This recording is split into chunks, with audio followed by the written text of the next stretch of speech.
No Jumper, coolest podcast in the world. I'm in here today with Van Lathan. What up, what up? How you doing, man? I'm great, my brother. You feeling good? Always, man. The veganism thing ain't wearing you down? Nah, dog. You know what? That was one of the stupidest fucking things I've done in a while. Oh, okay, so that you have a negative opinion of it.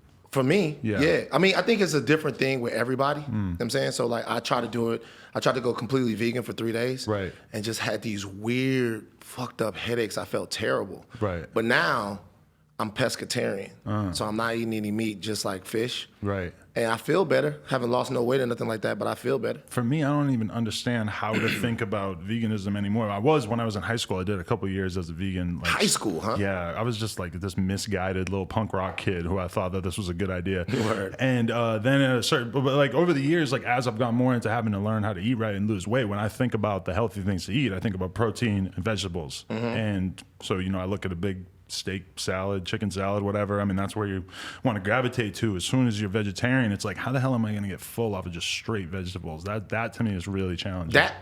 That's the thing. I don't know what to eat. Like, it was when I was doing the vegan thing, like, I didn't know. I mean, apparently if you stick to it long enough, like, you'll figure that out. But I had no clue what to eat to feel satiated, to feel cool, to be able to still go out and hoop and do all of this stuff. So I'm just like, whatever, man. I need some sort of dense protein, and I guess the seafood's been that. So many people I know who go vegan, they just end up on like tortilla chips, a lot of French fries. Like the exact things. If I were to tell somebody how to lose weight, those are the main things that you would cut get out. Yeah, because you see, it's not like, if we keeping it a buck, it's not like you see a bunch of hard body vegans. You know what I mean? Like you need the protein for something, but it's definitely a healthier lifestyle. So you see people that their overall health has improved. But if you're talking about like physically, aesthetically looking the way, it's not like the vegans look that particularly great. Right. But so you went from, by the way, you should check out vegan bodybuilding competitions versus Do they look better?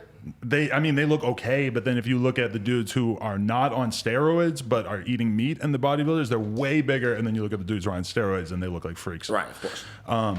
Okay, but so is the weight loss thing still a constant struggle in your mind? Do you still not feel happy with where you're at? Because for those out there who don't know, you used to be much heavier. 375. And you're right now what?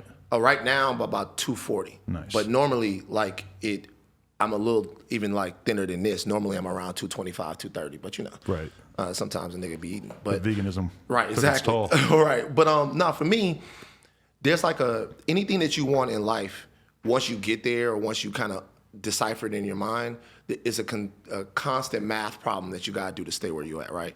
If you're a writer, how you get your writing time in. If you're a basketball player, how you get your hoop time in, whatever. So for me, knowing how my body is and knowing how, what I'm predisposed to, it's just something I gotta live with. So it's not like, before I just didn't give a fuck. I would eat whatever I wanted to eat. I wouldn't work out at all. Now I know when things are getting a little out of hand, you got to kind of move it back. So I just watch it. It's more of a lifestyle thing now than actual diet. Yeah, like and it's weird. The more you know about exactly what's going on in your mind, like I can imagine there's a lot of people who live sort of like a unquestioning life in terms of their own relationship with food. Like I can identify exactly what's going on now when I do feel the need. Like I ate 4 fucking candy bars like a week ago. Word. And it's just like I know exactly what was going on because I had a really like long, hard day at work, and I just knew that I wasn't gonna feel satisfied by going home on sitting on the couch and smoking a blunt, watching TV. That I just needed to like somehow indulge myself and make myself feel good in a way that I had control over and that I didn't feel like I could get in that moment. Yeah, you know what's crazy? For me, if I don't get enough sleep, I eat bad. Really? So if, like, let's say because we wake up mad early to go to TMZ. Like, I'm in the office by 6 a.m. Okay. Like, every morning. So if I want to go out and do something, if my homies come in town or something like that, we're going to be out wherever we're going to do. I might get back at the crib 2:30, 3 o'clock. That's only like an hour and a half, 2 hours before I got to wake up and get moving to the office. That's brutal. That day, I'm going to eat like shit the whole day.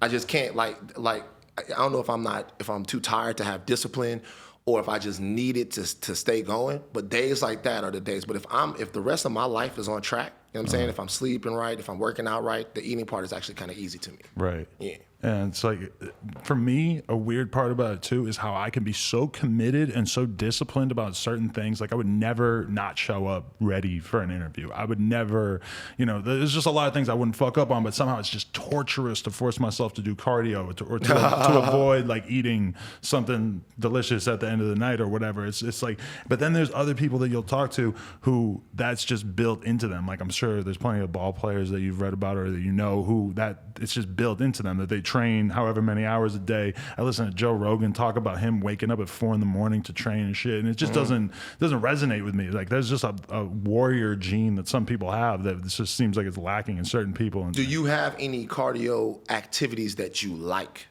Yeah. Like, so if you, like for me, the way I really lost the weight was on the basketball court. So that's something I had given up when I had kind of adopted a sedentary lifestyle. Like, but when I got back on that with the diet, it melted off. And then after that, you kind of, listen, if you can push through that early part of it, like when I started boxing, like really heavy, I started running because if you're in a boxing ring and you run out of wind, you get your ass kicked. So when you hear about Joe Rogan even, that's like a combat fighter, right? That's a guy who does many disciplines of combat fighting. He's got a reason to be in shape. So if you sparring and you in there and you get tired, you automatically pay a price. If you're on the basketball court and like, I'm competitive, right? So if you can't keep up, if your cardio's not there, you pay a price for it. So that made me start running. And after I started running for a little while, like you feel really good after a long run. Like if I go out and run 5 miles, right after that, the endorphins kick in and it's a little high and you'll get addicted to that. Like you'll fuck your knees up chasing a runner's high. So sometimes just initially you got to push through it, but then once you push through it, you get used to it, you're straight. Definitely. Did the TMZ lifestyle sort of like make you get more out of shape? Is there a lifestyle associated with being a part of that organization where you just have to constantly be kind of moving around? So when I first got to TMZ, I had a different job, right? So I had lost the weight in 2007 before I even got to TMZ. Oh, okay. Right, but when I first got to TMZ, I had a different job. And that job was like being a camera guy and doing actually the TMZ tour that you see. Oh, right. Okay. So I did that for a while.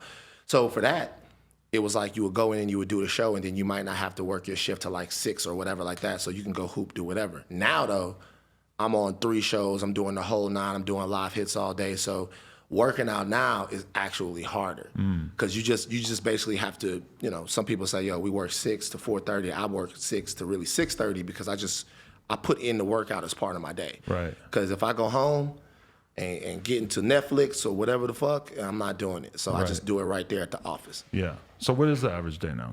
Take me through what you're actually doing when you're in there. Okay. So I get to work.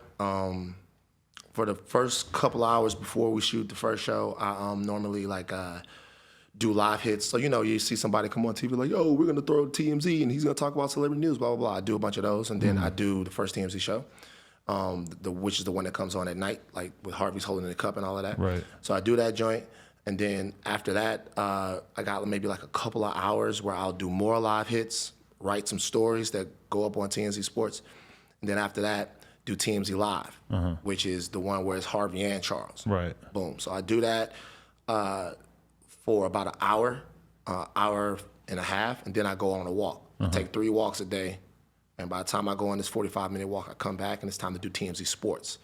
That's the sports show. That's from like 1:30 to like 2:15 or whatever. 45-minute walks, so those are your breaks?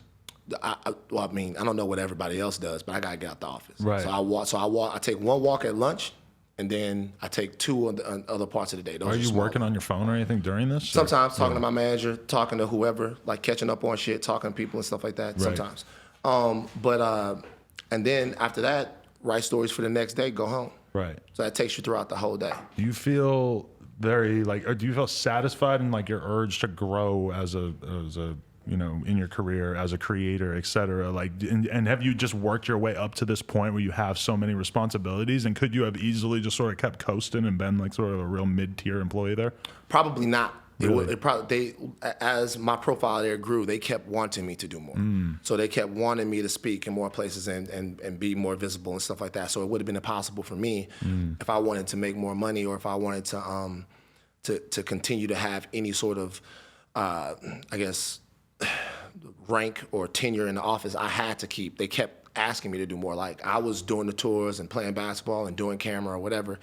and they wanted me in the office, that we were starting TNZ Sports, and we were all real proud of TNZ Sports, and it was something that they knew I had knowledge about, and that it was a startup for them. So for me, it would have been impossible. Right. As far as the things that creatively you want to do, I think that anybody in the world will tell you that having a day job is not the way to maximize your creative output. Right. Things that you want to do for yourself, things that you want to get done for yourself, any mark you want to leave on this world, any change you want to make in your community and society is going to be severely hampered by having a day job. Now, Right. a lot of people have to have them. You are one of the lucky people that does not have to have one. But a day job is just going to detract or subtract from all of that, Right. no matter what that day job is. That day job could be the fucking NBA. Yeah.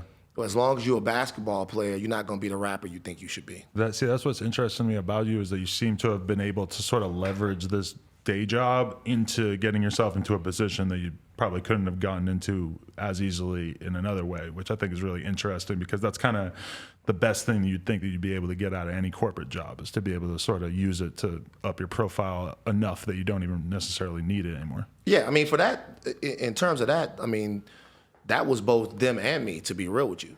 They kept wanting more from me. I want more for myself, so it was easy to kind of make that happen. But eventually, I just think that if you have your own ideas and your own thoughts and your own goals, then you want to be able to attack those things individually. And being tethered to any company, especially a company that has such a reputation and is so well branded, which TMZ is incredibly well branded. Right.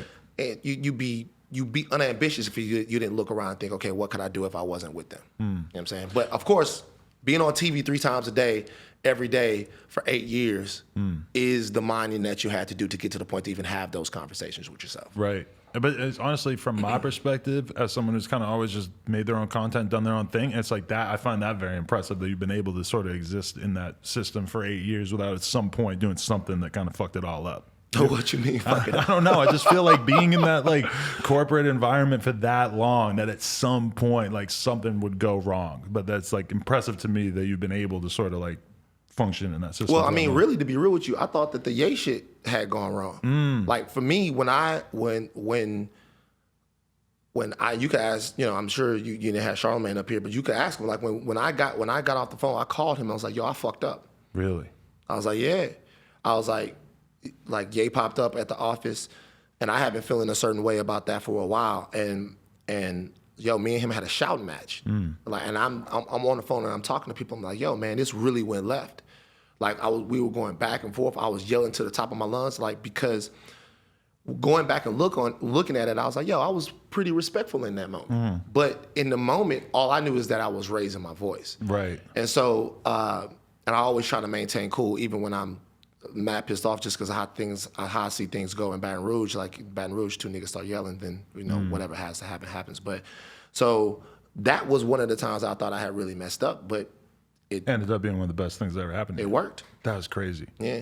I can't, because at the same time though, I mean, from your perspective, it's like, this is TMZ. They love good content. Good video content is gold. Good video content involving Kanye West, that's like the number one thing they're looking for. But was your perspective like, are they going to think that I made it too much about myself, or that I just like butted in when I shouldn't have? You should have just kept him ranting, because he probably would have ranted longer if you hadn't Well, it got just involved. disrupted the whole show. Right. And it was even hard to get the show back on track after that. It just disrupted the whole show.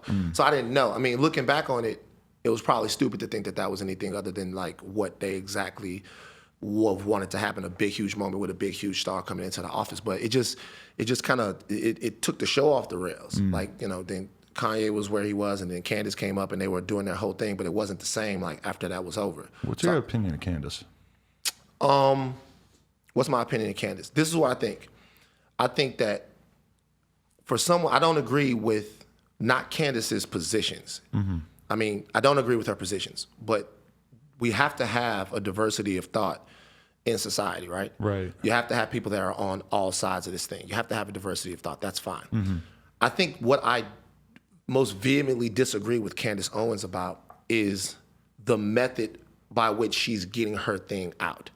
So what I'm saying is that if Candace Owens thinks sincerely that black people have spent too much time being on the Democratic plantation, as she likes to call it, and she thinks that the left hasn't given black people anything for the allegiance that we've had to them for a couple of generations. Maybe she has a point there. Maybe that's a conversation that needs to happen culturally, not just with black people, but with any people who support any political movement, right? Right. But I think that to attack so many different people in the way that they attack, right? If you get in a conversation with like Candace or Tommy Lahren, I'm sure it's a lot different talking to them human to human. But to spend all day firing bullets at people and calling names and doing all of that stuff, it kind of builds a wall between you and a lot of the people that you might be attacking. Like if you attack Angela Rye or if you attack people like that, it's not constructive, because now a lot of people that you actually need to reach out to, if your point of view has merit, they're not gonna fuck with you because you're putting them in an enemy position. Like if you're calling people that look at the history of black Americans in a specific way, if you say that they're worshiping victimhood or that they have a victim mentality, or you're lobbing pejoratives at them the entire time, well, how can you expect those people to want a coalition build with you when you're putting them in a position where they feel inferior to what it is that you're saying? So it is not that I don't have a problem with black people being conservative or black people being on the right. I don't agree with those viewpoints, but I think, especially culturally within one another, there's a way that we should talk to one another and a way that we should relate to one another. Right. And I think that should be done with a little bit more caring and a little bit more respect. And that's good. That goes on both sides. Right. But Candace has such a following. That's the only thing I would say to her. No problem with anybody that's on the left or on the right or anybody that's doing that. But when black people talk to each other in public, we should show respect to one another. If you look at, I think that she's the Trojan horse of that whole TMZ situation, because if you pay attention to what Kanye was saying at that time on social media and stuff, it was so obvious that he was just starting to sort of parrot her talking points, which if you've paid much attention to conservative media are just sort of like the basic boilerplate conservative talking points. And then all of a sudden you have Kanye communicating them, also shouting her out on Twitter. And then there was this sort of like abrupt breakup like a couple weeks later where it almost seemed like his team might have like intervened and really sort of said like, you can't keep so closely associating yourself with her. Like you got to assume that there's some attempts being made by his team to sort of put out these fires that he's starting, and that seemed like to me like might have been one of them. Well, as far as that situation with her directly, I can't speak to it, but I do know that there were people in Ye's life that that sort of circled the wagons at some point to make sure that Kanye had the information that they felt like he needed and would be closest to his heart. I can't say anything about the relationship between Kanye and Candace because, you know, with creators of that level, you know, people, you fuck with people on that level, they very rarely build long-lasting new relationships. Think about the songwriters and the rappers that have come in and out of Kanye West's life, not just political people, but all kinds of people, right? So it might be a number of reasons there, but I think that one thing that he learned from that whole situation is just how big his voice was. I think that he always felt it, but actually me and him have had some correspondence where he says, like, you know, he realized how much what he says affects people. And for him specifically, if he's gonna say something to be serious about it and want it to affect people and change people, he's gotta do it in a certain way. And maybe her way might not be the best way, but who knows? I mean, like, it seems right now that that you have more sort of new ideas popping up in the black community than ever. Like not just politically, but religiously, all different types of ways. And so we're almost figuring out on the fly what it is that we really believe after a couple of generations. Right. Like you've seen this complete and total sort of like free for all in terms of progressive ideas being put into the mainstream over the past year or so. When you look at all these Democratic candidates, there's so much further left. Actually, that's an interesting question to ask you. Do you feel like all this Democratic infighting, you see the right make so much out of it, like as if, you know, Trump is definitely going to win because you've got like the Nancy Pelosi's beefing with the squad, et cetera. Do you buy into that idea, and how do you think that Democrats or people who want purely to get Trump out of office do you think that they should moderate their beliefs to make the Democratic vote seem a little bit more appealing to people? Do you think there's any validity to that line of thought? Well, I don't believe in moderating your beliefs at any time, any place, ever. I believe if you believe something and you have to say it, then you got to do it, right? Because I think in the end, if you want nothing more to win than your truth, whatever that truth is, I don't give a fuck what it is. So I don't believe in moderating anything ever. What I do think, though, is that Democrats don't have an identity. They don't know who they are, right? You got a bunch of old white dudes that are telling you, yo, we got to go win voters here and here and here, so this is the way we got to do it. You have a bunch of other people who see a lot of problems in society that might be seen as being more progressive or further left that are trying to advance their positions. And those people are being met with that can't win. Really, the Democrats don't know what will win.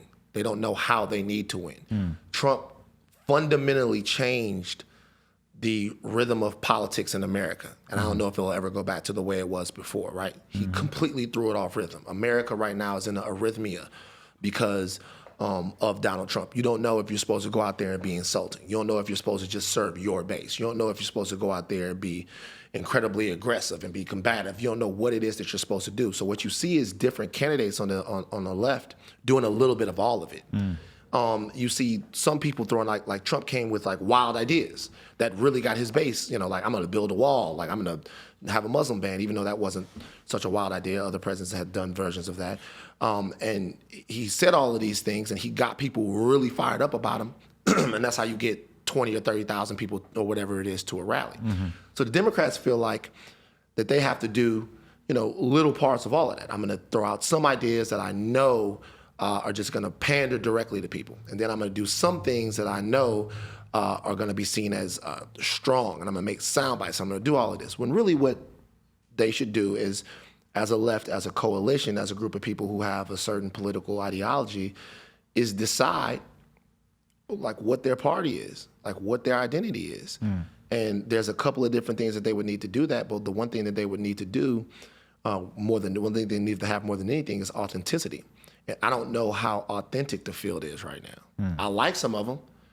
I like some of them a little bit more than others, but I just don't know if we're getting the real versions of any of these people right now. And it's about what you emphasize, because you can imagine that to some significant segment of the Democratic vote, the issue of like trans bathrooms or whatever is really important. But then you have a whole another section of people who probably look at that as this completely frivolous concern, and any time spent talking about things like that are almost an affront and an assault on the likelihood of Trump getting elected. It's like, and it's what the problem is too, is that the right is so good at weaponizing the farthest left's traits or the conversations that they're having, and then taking those and presenting it as if this is like mainstream left concerns. And they virtue signal less. I mean, I think, some of the opinions on the right, I think are wrong. Some are dangerous and some are vile, but that's really what they think. You know what I mean? Like that's really how they feel.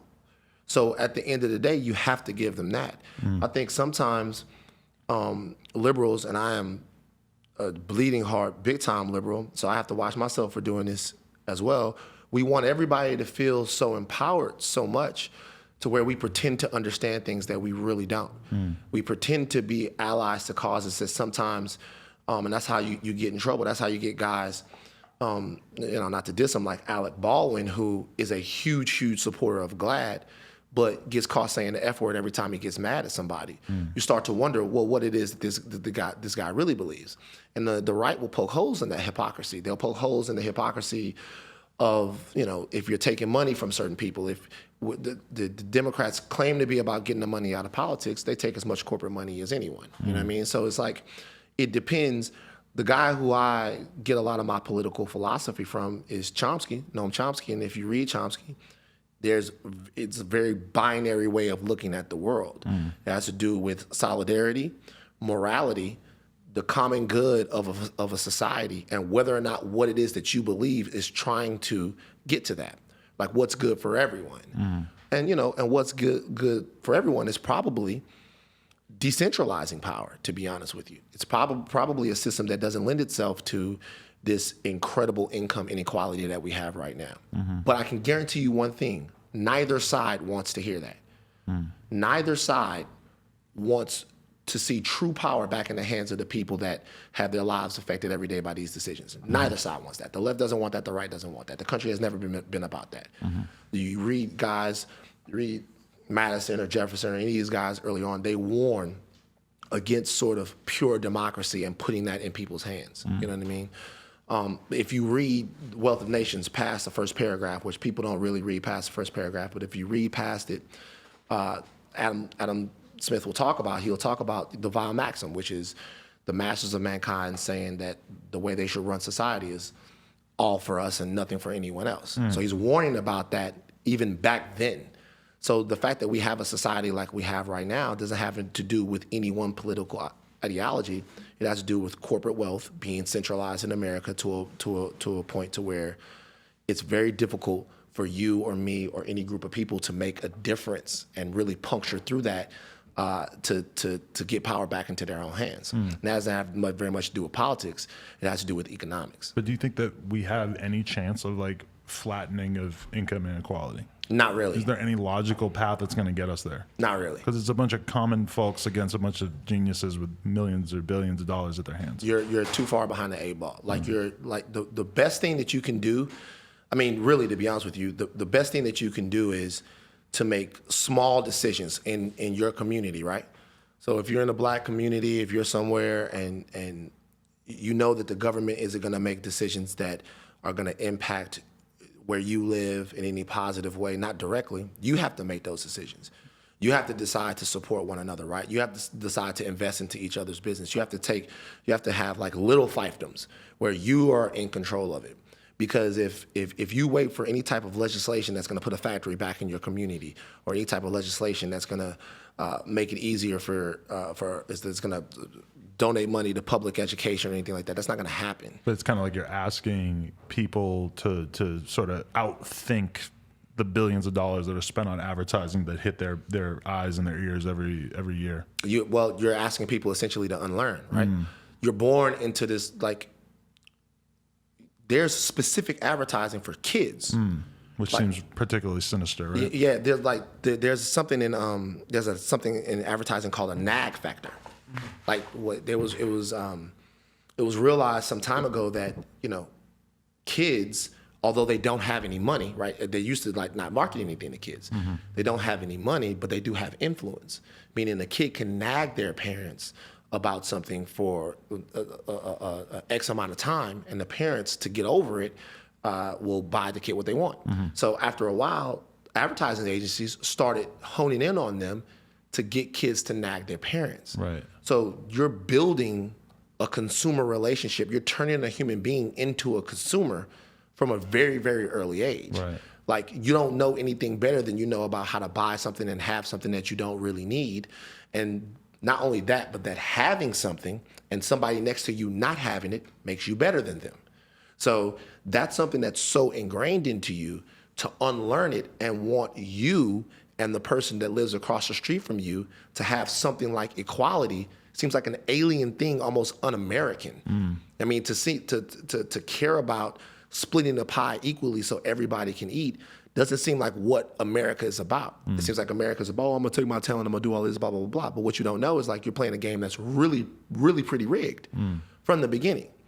Like the corporations and the banks and things that are like kind of moving and shaking, I don't wanna sound like a conspiracy theorist, but they've been doing this for a long time and they're really, really good at it. Right. So what do you do? How do you live your life differently to sort of undo these things in small ways? Or do you think is it worth it to try to sort of unlearn that type of behavior? Grassroots organizations are the best way. Right. Like reaching out, like holding hands with people who have a different view, a different code, a different expectation in society, and trying to get things done are the best way. People working with people. Did you have a more idealistic time period in terms of the power of the internet? Like it was supposed to sort of erase hate and help us arrive at healthier ideas. And it seems like it's pretty much inevitable at this point that it's having a far worse impact on our society than we ever could have imagined. You know what's crazy? So the first dude I ever knew that had internet was my homie Charles. He had Prodigy internet. I remember walking into his crib, because they was kind of rich, and seeing Prodigy internet, right? And going, damn, like you can do all of this stuff with this. And when I would visit at his crib and use the internet, at first it was all looking shit up, doing all kinds of stuff like that, whatever you could do on Prodigy, right? Right. Then I didn't fuck with the internet for about 2 more years. It was about 96. And my man, a homeboy of mine named Jabril, he had it at his crib, but it was like the dial-up internet shit. And I realized early that the internet was going to descend into something that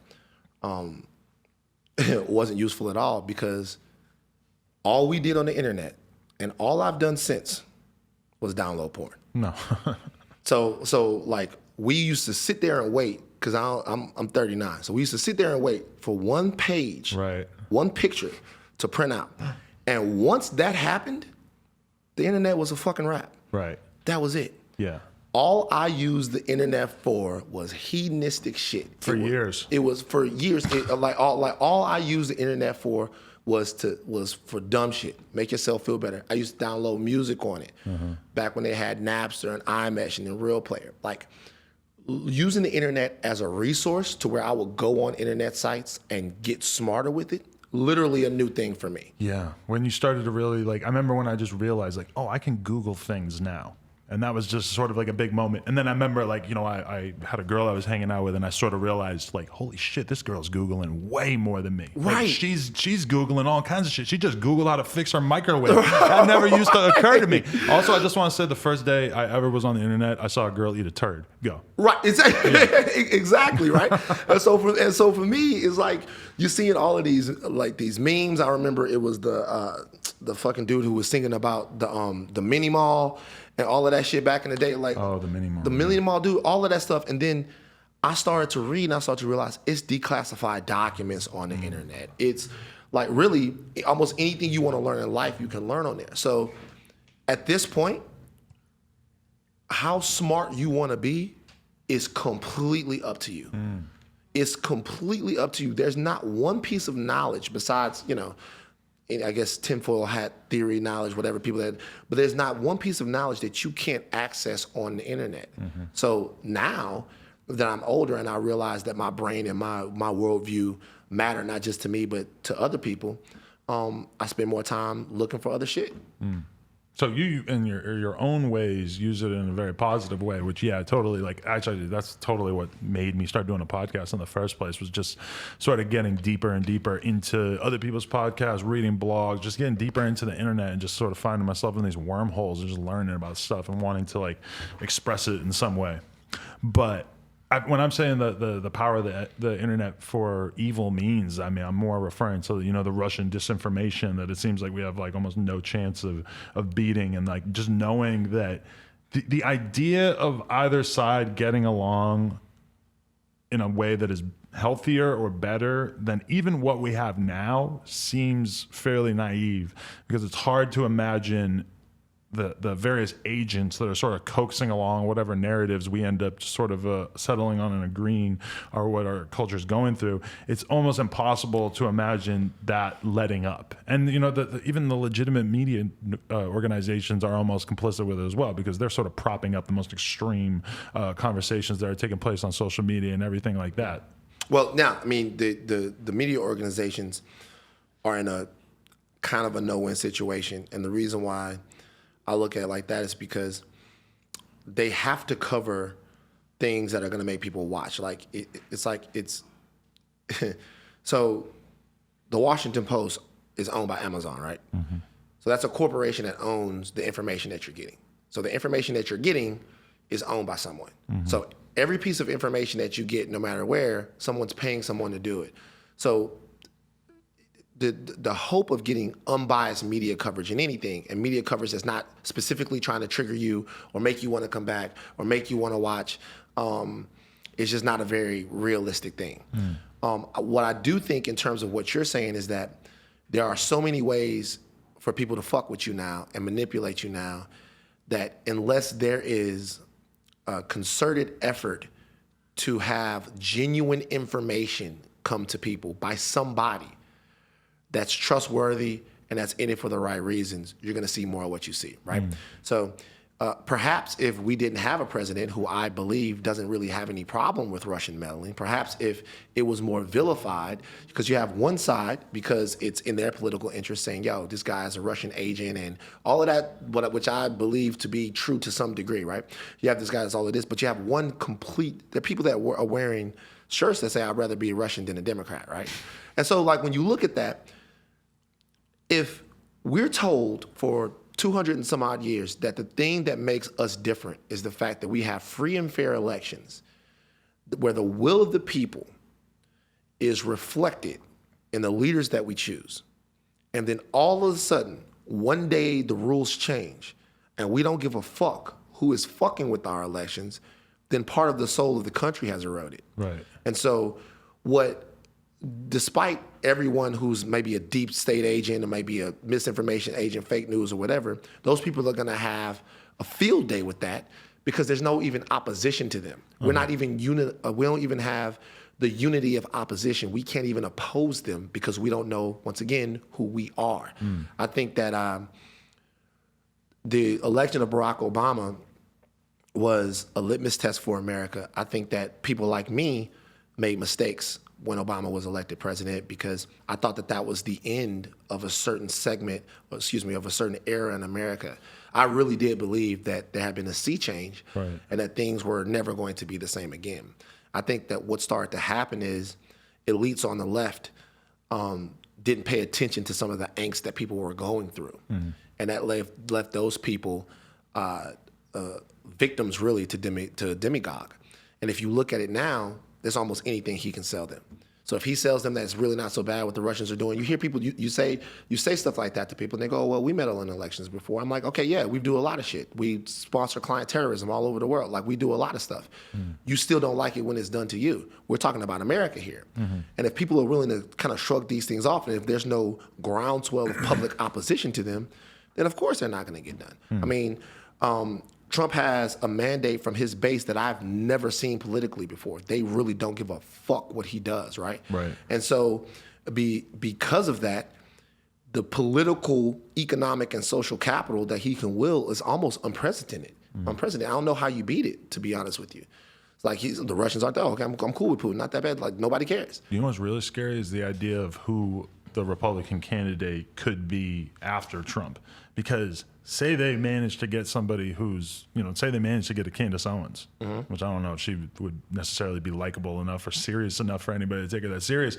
But like if someone who could sort of slide into that position and be a bit less reprehensible, it seems that might be the move that they would make going forward, don't you think? Yeah, it depends. I used to be able to kind of look at those things like I don't know how it'll go. There's a chance that things self-correct and they realize things can't go this way for a long time. And there's been a lot of people who feel, I know a lot of people on the right who feel they didn't get some of the things that they thought they would get from President Trump's administration. So they might almost come back to what we know as traditional Republicans or the traditional GOP. But to your point, it might be over forever. And if it is over forever, you have to wonder if in some time in the near or not so distant future, there's going to be some kind of mass bloody conflict in America. Could you see it? I could. It feels like the preparation that they have, or their ability to control the people revolting is so strong that it's kind of hard to imagine. It's imaginable to me that there would be mass widespread violence if Trump were to lose an election. Because if he loses an election and he then, one or two things happen, right? If he loses an election, he says that the election wasn't fair. And that there's been, they've conspired to get him out. They hate Trump. There are going to be people who are going to want to go to the mattresses for that. Also, there could be a chance that Trump won't leave office. I think that everyone's read that. So if Trump alleges some kind of voter tampering or voter fraud or whatever, gets it through the U.S. Attorneys, the U.S. Circuit Courts, and gets it into the Supreme Court where he has kind of his guys up there, and he wins that and gets 4 extra years or whatever would happen, there's a chance that people on the left might think that that's the breaking point, and you might see widespread violence. But literally, I think that we have between 16 and 20 months to really figure out the future of America. Right. And that goes from that's from a climate change perspective, really that's the world's, and from a political and social perspective. I think that we are on the precipice of serious, serious danger. Right.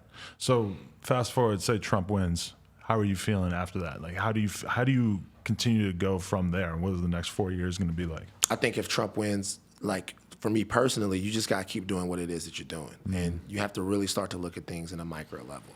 You have to really control and affect who you can affect and control. I think that the first Trump administration was bad. The next one would undoubtedly be worse. But what you definitely can't do is do what people do whenever they're poked by a bully, which is fucking panic. You definitely can't panic. You just got to get your knuckles dirty and fight a little bit. And I think if there's one criticism that I have of the left is they sometimes act like on that pussy shit. Like they're scared of a good fight. They're scared to get in the mud. They're scared to get down in the dirt. They're scared to really go in for what they believe in. They want to be a little too conciliatory. They want to be a little bit too liked. They want to be a little bit too this. It's some soft bullshit sometimes.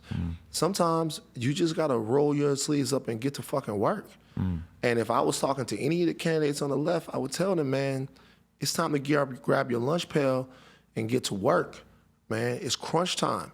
So some of this shit, and I don't know if they have the right personalities over there. I don't know what it is, but with me, no matter who's in the White House, that's what I'm gonna do.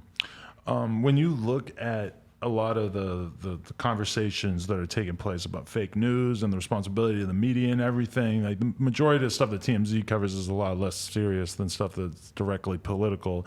But is that kind of a internal monologue, or is that a conversation that's kind of constantly going on within the office about how to report on things responsibly?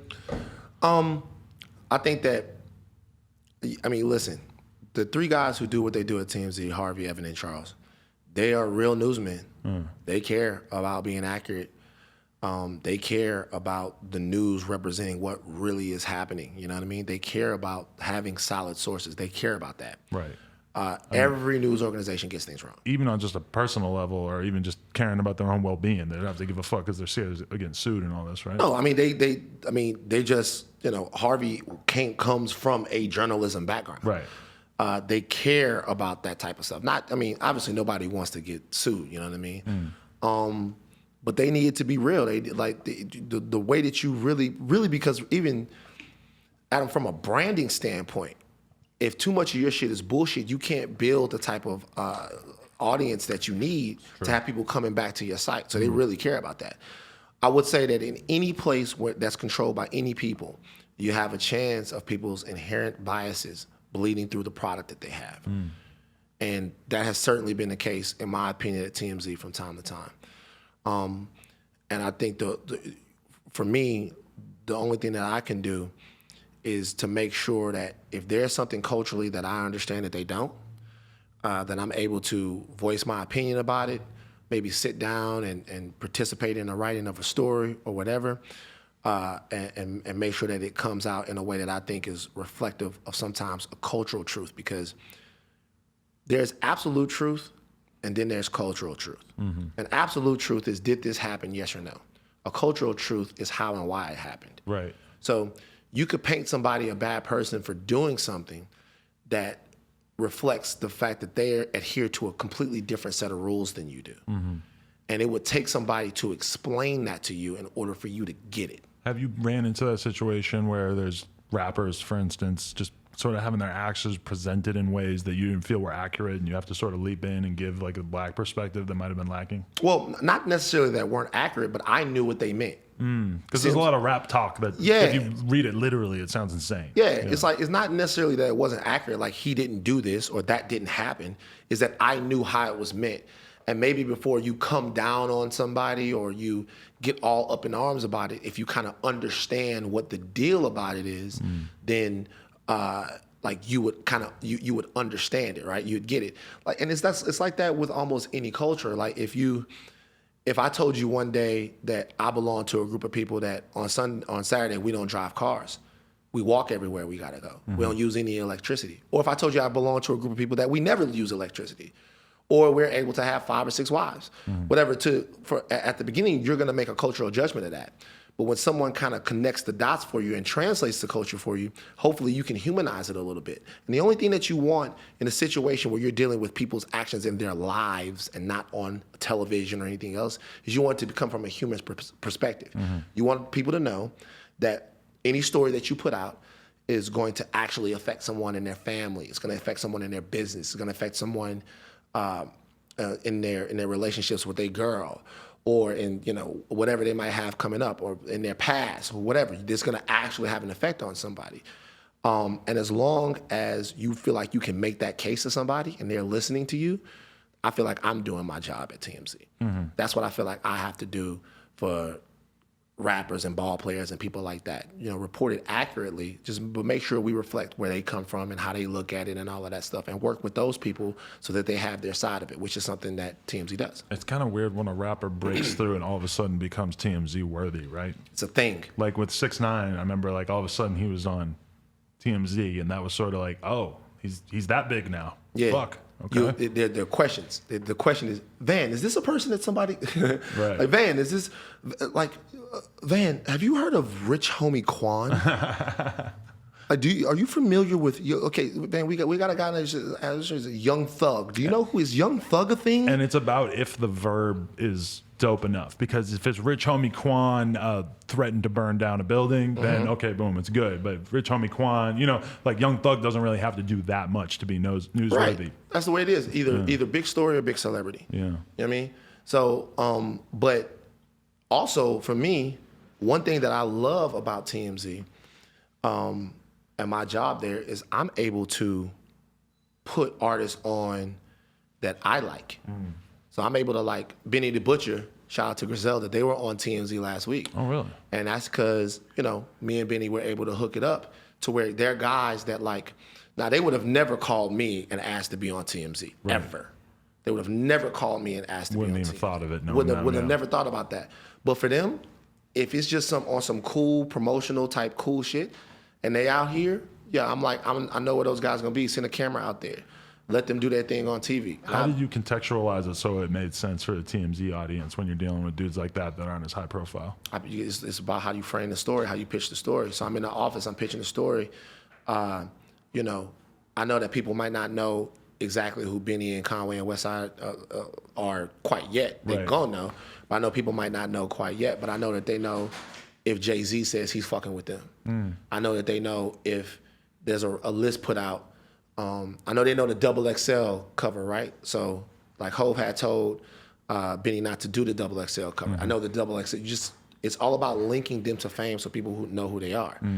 For a long time, to be real with you, I was trying to get them to put Cardi B on TMZ. Really? And her pictures would never make the show. Wow. And then one day, boom, what happened was Love and Hip Hop happened. And that's a show that's already so famous. If you're from Love and Hip Hop, you're automatically worthy to be on on TMZ. But it's never anything personal. Yeah. It's all about sort of being able to report on people and cover people that people are going to care about. And that's always a tricky thing because you have some people that have 4 million subscribers on YouTube, but they don't get recognized when they walk through LAX. Right. So it's always like especially now, it's harder to tell than it's ever been through. Yeah. And you deal with that a lot, where it's like celebrities the ideas are being thrown out there, and that is how famous they are. They're YouTubers. But I mean, I know a lot of YouTubers I know a gang of them that are huge on YouTube, but then in reality, they don't have any trouble walking around in public. Nah, they can't. Like the people don't know who they are. You know what I'm saying? But that community even looks at celebrity in a different way. Right. When those people want to see those celebrities, they can see them anytime that they want. They can see them on YouTube, and then these people have things and different things where you can go have fun with them. You can go like to different functions that they're having and stuff like that. They consume celebrity in a different way. And the YouTubers, they spend so much time making content that you're less likely to run into them. Now, there are some people, the Paul brothers and other people like that. What's the little girl? Little Teanna? Nah, the other little girl. Lil Tay? The one, nah, not her. Bad Baby? No. Greatest hits. Whoa, Vicky. Not Whoa, Vicky. The other little girl, she like 16. She got like pigtails in her hair. She does like she got sparkles everywhere. What's JoJo Siwa? JoJo Siwa. Yes, she's fabulous. She gets mobbed. Yeah, I believe it. She gets mobbed. But she's also got her stuff on sale on Target and shit. Right, yeah. So she gets mobbed. So I'm not saying that they're not big celebrities. It's just sometimes you wonder how the TMZ audience is going to, look at them. JoJo Siwa is so big that I will see like families will come in here, and inevitably if the daughter is like 6 to 10 years old, she got a big old bow in her hair, just like her. Right. It's so weird. I've had rappers hit me up saying like, "Yo, my daughter wants to meet JoJo. Can you make it happen?" It's a big fucking thing. Don't think so. And it's one of those things. It's one of those things that like, you don't know how big it is until it dawns on you how big it is. She huge. But I mean, yo, you been on TMZ? Yeah, but I had to be talking about both X and Tupac in the same headline. Oh, is that real? Or I had to have a gun in my face. But you know what though? Here's the thing though. If you were walking through LAX, they would shoot you. Yeah, that's true. Like they would shoot you. Because he would think of something on the spot that asked me that was big enough. They would shoot you, boom, and it's all of that. So, you know, that's kind of a thing now. Right. And how do you feel about people knowing how to and being able to game that system that TMZ and so many other institutions are in? Because, like, for me, if I was walking through the airport and the TMZ camera rolled up on me and started talking to me, the first thing that my brain goes to is what's some fuck shit that I could say right now that won't irreparably damage my personal brand, but will get me on TMZ tomorrow. Well, see, that's and what everyone thinks that now. I know that's where the responsibility comes in, right? So the responsibility comes in journalistically to where if you say something that, I mean, if you just say some wild shit, whatever. But if you say something that we can't verify or we think is irresponsible or we think that will hurt people, you're actually lessening your chances that you make it on. Now, if you say something that's really, really controversial, but within the realm of thought that a discussion can be had about, then yeah, but then you got to own that, right?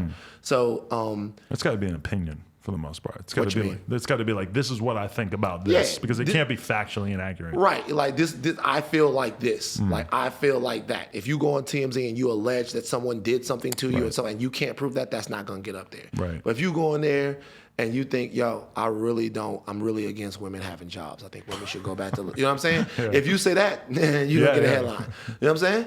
So, like. But what if you see that coming in and you're like, man, I know Adam, he doesn't really think that. He's just saying that to try to get on TV. Now here's the deal. I mean, you might think I really knew think you, that. Yeah. if I knew you, I would say that. Right. I'd be like, yo, just let you know, this guy's. But here's the deal, though. If you saying something spicy like that, like, and you have enough celebrity cachet, It doesn't matter. Yeah. don't matter. You know what I mean? I'm not saying that we don't care whether or not you mean it. I'm saying that if you said it, then you gotta own it. You said it on video, and I've told people that before. You said it on camera. You said that on video. The best that can be done in a situation like that is for me to be like in the room or somebody like, yo, man, this dude is a troll. He just be saying stuff. Now, if you do it too many times, they'll stop covering you. Right. If that's your wave every single time, then they're not stupid. I feel like that's kind of what happened with Lil Xan. He got covered so much about everything he fucking did for a while to the point where they just all of a sudden they were like, we're not even writing about this anymore. Yeah, it was. That was kind of crazy with him. Wait a minute.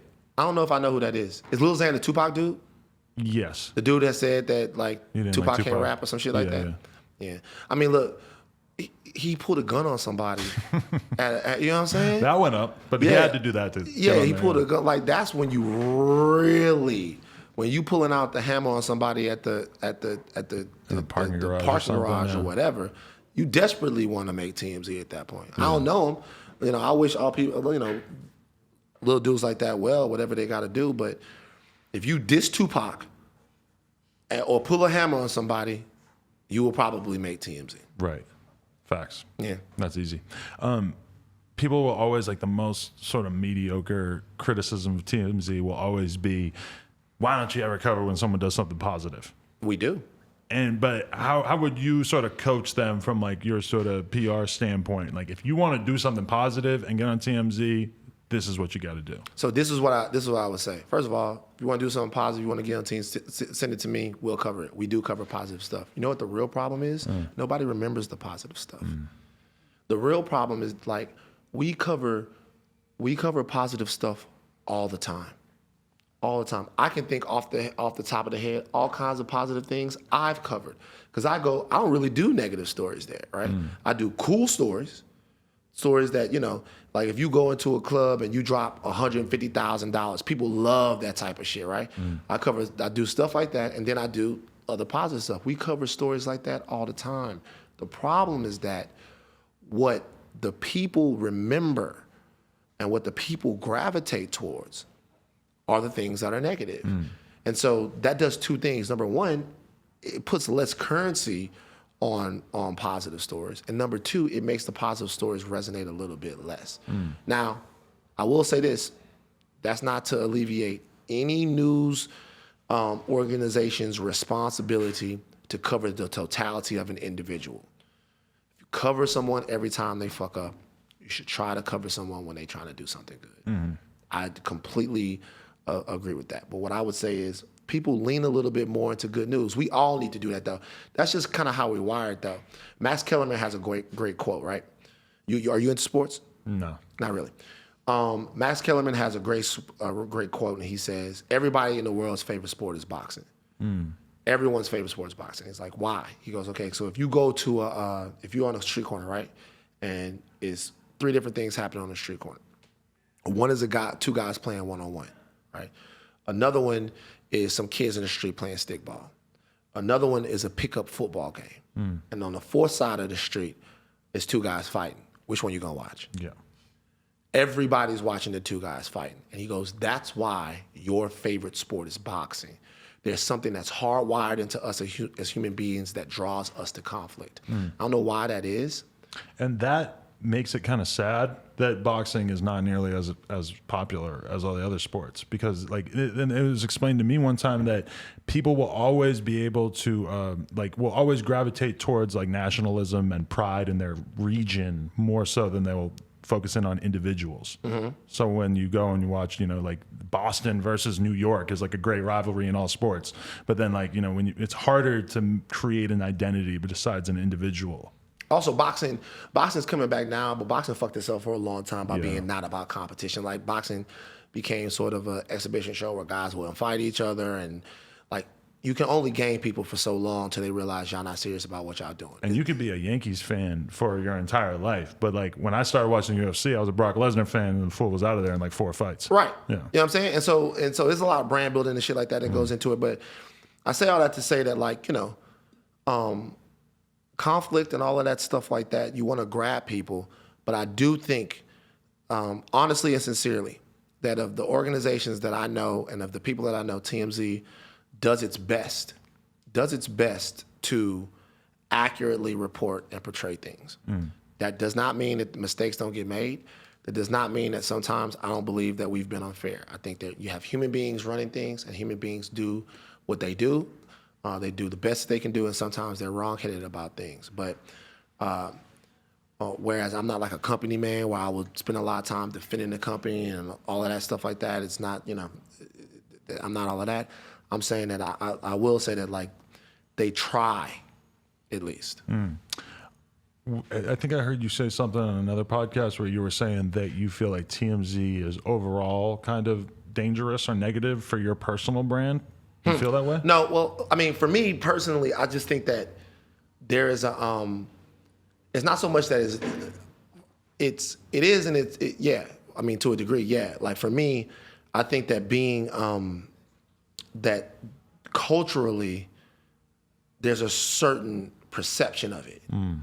And so because there's a certain perception of it, what happens is I get connected to TMZ stories that people might not like. So if the website does something and it's covering an important black artist or black figure in a bad way, they say, Van, how did you let that happen? And the reality is that I'm not an editorial voice at TMZ. Like, I have input. I can talk to people and be influential. But at the end of the day, there are only a couple of editorial voices at TMZ. And those people make the decisions of what goes up. And it's not like a willy-nilly thing. It's a whole office of people that make those decisions.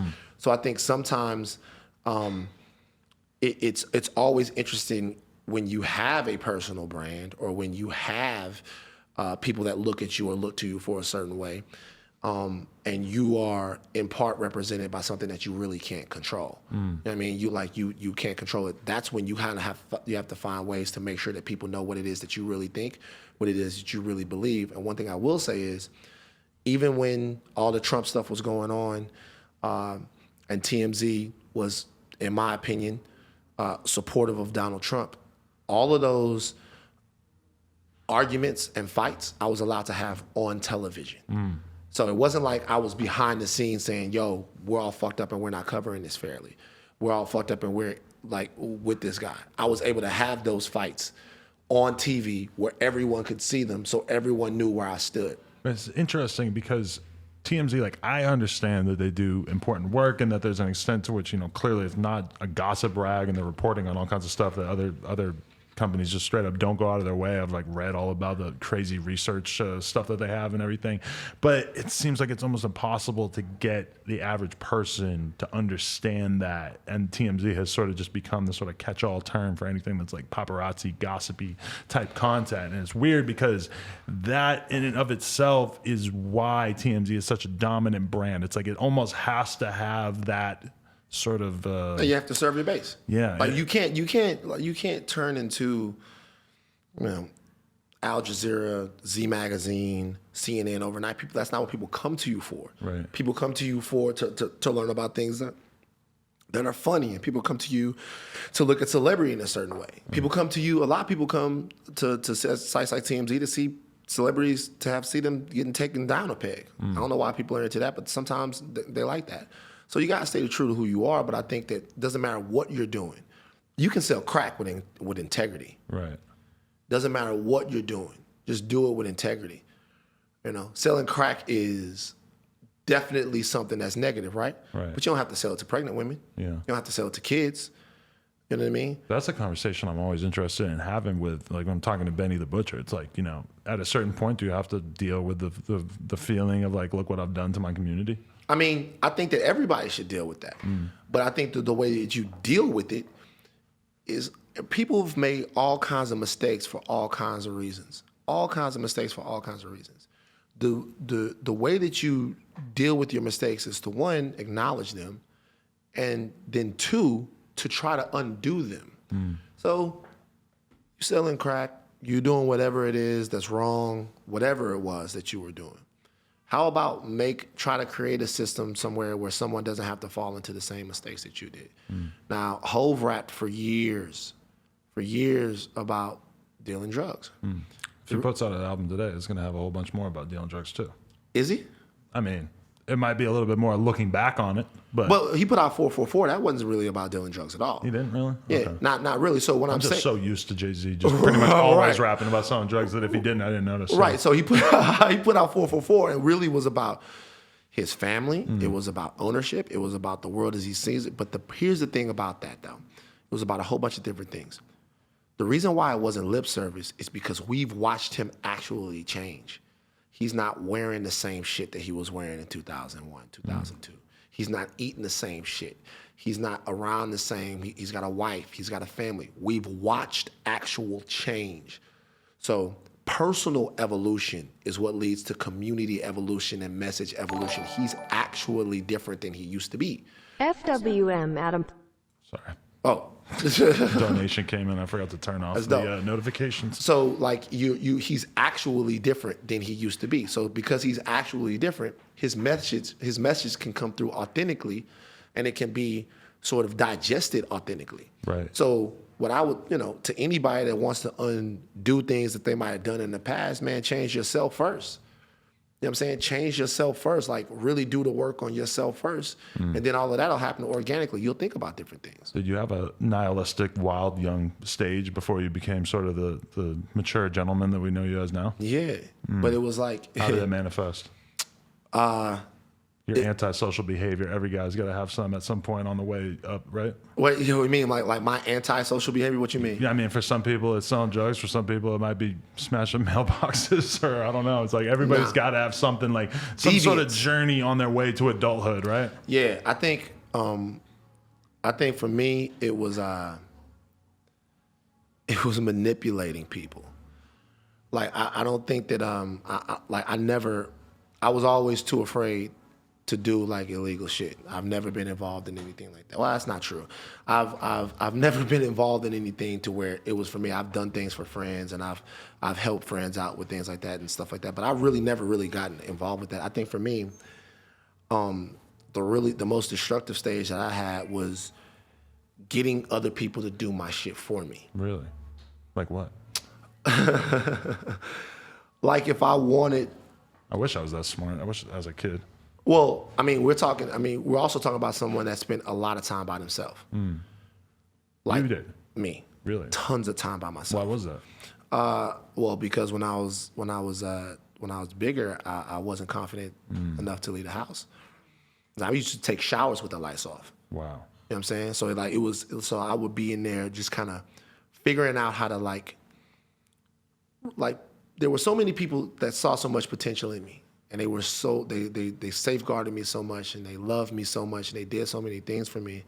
And there was a point in my life where I didn't have a lot of ambition. I was just kind of hanging around, afraid of the world, and I would use those people's love and affection to get them to do things for me that I didn't want to do for myself, to make them feel bad about enjoying themselves, and just kind of making other people feel shitty so that I felt a little bit better about everybody else not having such a great time. Right. I did that for years. How'd you identify that in yourself, or how'd you start to change it? I had to move away. Really? So when I moved away, and there's a difference between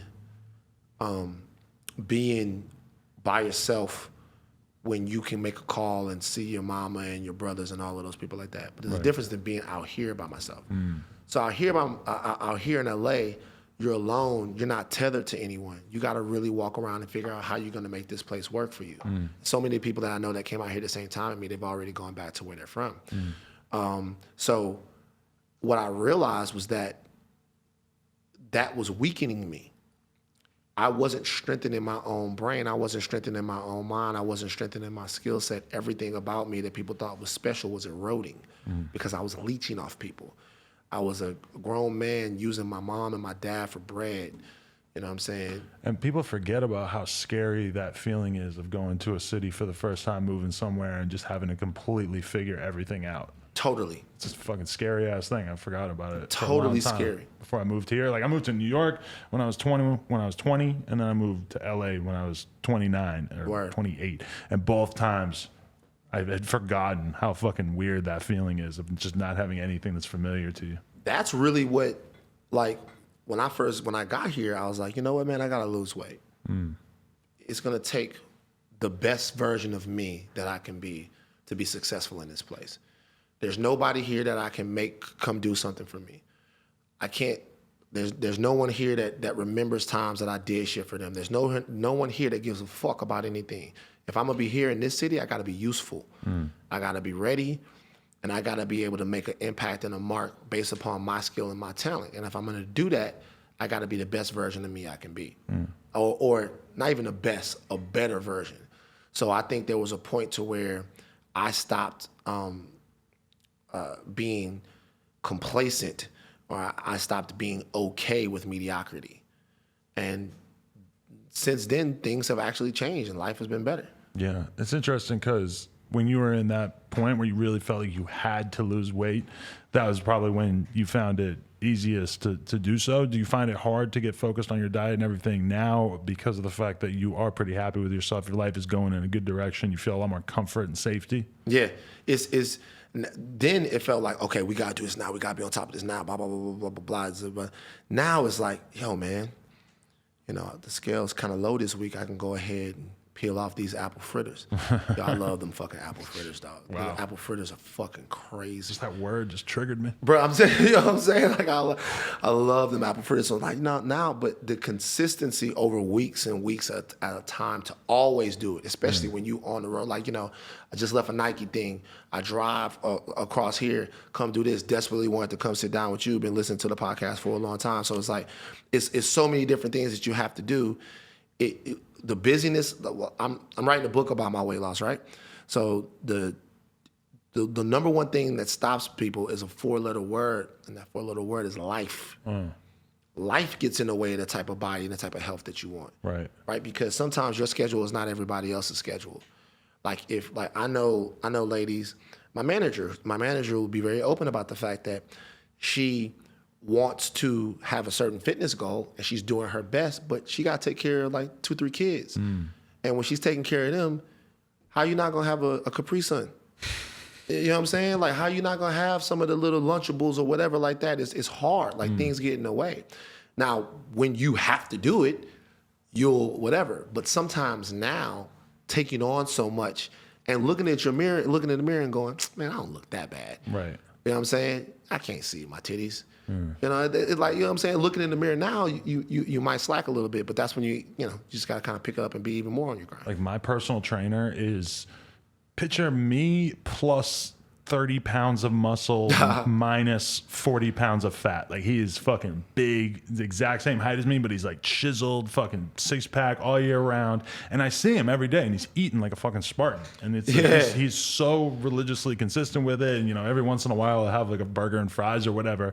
But it's just, it's almost depressing to realize that he's like 40 and he's been doing this for so long, and he still is like in that zone. But that's what makes him a guy who just consistently is in perfect shape, is the fact that he has that mind state to just fucking consistently eat like a protein bar and like a hard-boiled egg for lunch. Also, something else that's very important is I made a mistake earlier when I said the best version of me. The goal is better. That's the goal. You know, I'm still at a point, people talk about, oh, Van, you've had some success or whatever like that. I'm still at the point to where most rooms I'm in, I'm the brokest nigga in the room. Really? Yeah.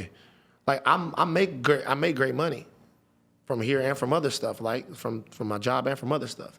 But the guys that I'm around, especially now, like, you know what you could be comparing yourself to. Yeah. But if I spend time thinking about what it is that they have, if I spend time thinking about, and sometimes it's even opportunities that people are getting, other things that people are doing. If I spend time thinking about that, it's going to derail me from the vision of me that I need to have to get to where they are. So I gotta concentrate on better. Like, I lost a lot of weight. I'm never gonna be beach ready. I can be in the best shape. There are parts of my body that have forever been changed by the amount of weight that I lost, right? That's the way it is. So even when I'm in great shape, super lean, and I got pictures super lean, there are areas of my body that reflect the amount of weight that I lost. I'll never get surgery on them, ever. You won't? No. Don't ever get surgery on them. Really? That's the real me. Okay. Like, those scars matter. When you see Gucci come out and he's got like the fucking chiseled 6-pack, and he used to have like a fucking lean gut out to here, I'm like, damn, he got that shit sewn up real nice. Huh? Whatever. Some people do, you know what I'm But saying? you couldn't bring yourself to do it? Nah, it's not for me. I thought about it. You know what I'm saying? I thought, like, I thought about, you know, with the amount of time I spend in the weight room, if I spend 2 months and lean out and then whatever I go, I mean, I don't look bad, but you can see it. Like, I remember at one point, I was a couple years ago when I was really on it for real. I was about 224. Like, my body fat was down to about 12%. Like, I was really on it, doing my thing all the time. I go through phases like that, phases where I get a little up, whatever. And I went for a physical. And they were putting the EKG on me, right? So they put the EKG on you and all of that stuff like that. You got to take your shirt off.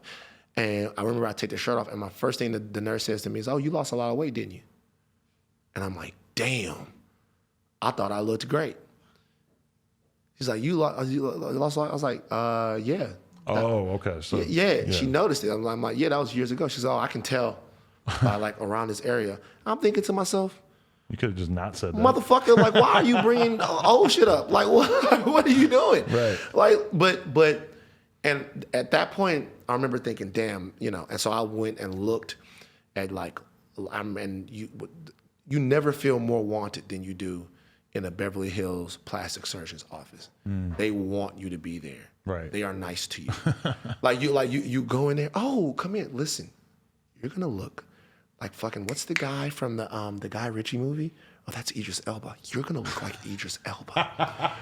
Like, we're gonna get you so, oh my God. Like, look at him. Tammy, come here. That's so good that they just pick like a hot celebrity version of yourself, and that's your do. doppelganger. That's what they do. Like, come here, look at this guy. You have great shoulders. Wow. Listen, this is what we're gonna do. We're gonna lift the muscle here. We're gonna snip you. We're gonna take this little skin out. There's gonna be very small little cuts. Your complexion's great. You're not even gonna be able to see them. Boom. After that, you're gonna have, you know that little sexy V that guys have? We're gonna make sure you have that.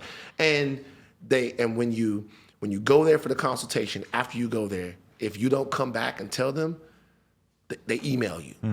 Then the price starts going down. Then they start doing all of that. They stay on you. So I remember I had a lot of time to think about that. And then I was like, nah, man, this is me. This is part of my story. You know what I'm saying? Like, this is like I was heavy. You're going to see it. Like, it's never going to be perfection. It's just better than what I was before. Yeah. Do you feel like the quality of your mental health is directly related to where you're at in terms of how you're treating yourself with your exercise and diet. Sometimes I feel like the version of me that is eating like shit and treating my body terribly is the version of myself that's depressed. And when I'm in a great state of mind, I eat healthy. I treat myself like I care about myself. Yeah, I think you're absolutely right. You know, with me and some of the stuff I've been through with my mental health and all of that stuff, it was worse when I wasn't doing anything. And the more you learn about your body and the physiology of your body, you learn why. You learn why you need the sun. You learn why you need those endorphins that you get from working out. You learn why you need your heart to like pump blood and stuff like that. But I remember, do you know what Bennigan's is? No, what's that? It's a restaurant that they got in the South. Oh, yeah, okay. And I remember I used to leave work at Best Buy and go to Bennigan's. And like, I'd be at work at Best Buy, just not feeling great about myself. You know, I used to crawl up the stairs because I didn't want my heart rate to jack. Yeah, I heard you talking about that. That must have been dark. It was terrible. Some people would laugh. My boys thought that was the funniest shit in the world. But so I would go.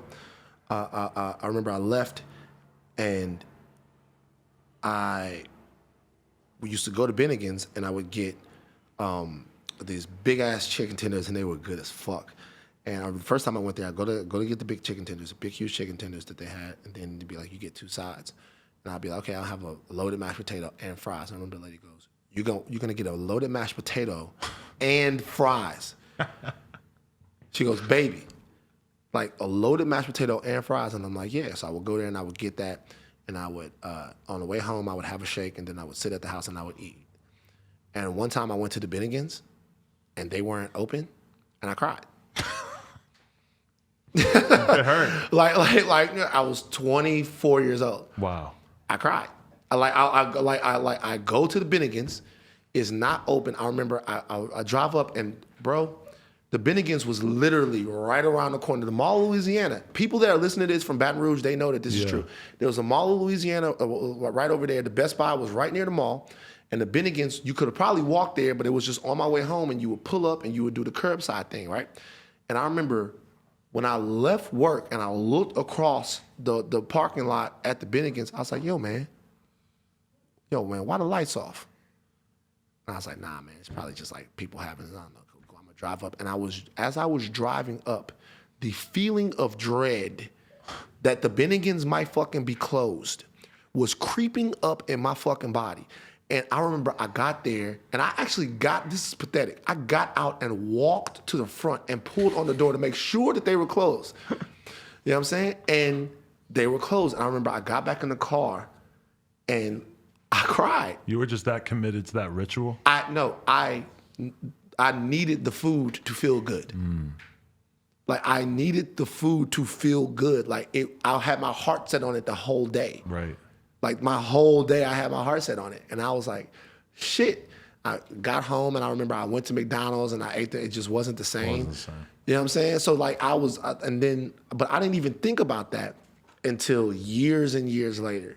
Because when you're trying to build your discipline, when you're building discipline, every single act of discipline that you successfully achieve begets the next one. Begets the next one. People are having cake. You go, no. That feels good. Feels good. I don't know if it feels good as eating the cake. It's not quite as good as like getting the workout in. But if you really realize in your mind that it's just as important, that really you saying no to that cake is far more important than any workout you could possibly do today. Last night, I come home, and I had been tired because of something I had to do the day before. And I'm like, you know what? I'm not going to work out. I'm not going to work out, man. I'm fine. Things are cool. It's great. I think I saw your tweet about how you actually did it. And then I was like, fuck it. I put my shit on, and I went out and I ran 4 miles. And the last couple steps getting back to my place, I felt like I had fucking knocked out Deontay Wilder. I felt so fucking good. And at the end of it, you think, yo, man, how was I about to pass up on this? Like, a lot of times it's like I ran 4 miles, that was 40 minutes. Like, it's like, put yourself through something for 40 minutes to kind of get to where you want. You know what I'm saying? It doesn't take any time at all, but it's hard to do. That the picture you painted there about the sides, when you're picking out the sides, that's always a really crucial moment in any fat dude's life because realistically, the protein is not going to be that bad. Right. Even if you get, it's like the chicken is breaded, the cutlet is breaded, whatever. Like even if the steak is soaked in fucking oil, whatever, it's not that bad. But then when you choose your sides, it's like you have like right there. Like you could get the green beans, you could get the broccoli. It's so easy to make choices that are like 100% healthy. And it's really very telling about where you're at in your mind state when you're at Erewhon, and you could decide on mac and cheese and fries, or you could decide on broccoli and green beans. I had games, bro. I used to play with the people. I would go there, and I would be about to finish my order, and then I would get a call. I would get a call from somebody who wanted something. There was nobody. Just because you're embarrassed to order too much? I was embarrassed to order too much stuff. There was nobody. It was like, oh, shit, what you want? You want a piece of chocolate cake? Damn, it's late for that. You sure you want that? What kind of chocolate cake y'all got? Oh, they got the, the ooey gooey extra chocolatey shit? You want the ooey gooey? That's a lot. You sure? I'll help you eat it, baby. I love you. Bye. And you know what I'm saying? And then but you would have to do stuff like that because there's a lot of shame in that. So I had all kinds of shit, man. But, that was a habit. And then healthiness can become a habit. Like, I don't think people think that, positive living, positive thinking, looking at health a certain way, like looking at the gym a certain way, I don't think that people allow those things to become habits because they don't feel as good to start. But when they become habits, they become habits. And it's hard to, occasionally I'll realize that me telling somebody a little bit about working out will actually have a big impact on them, which is easy for me to forget because I always just think it's so easy to figure out how to lose weight or whatever that like nobody needs any kind of encouragement in that regard.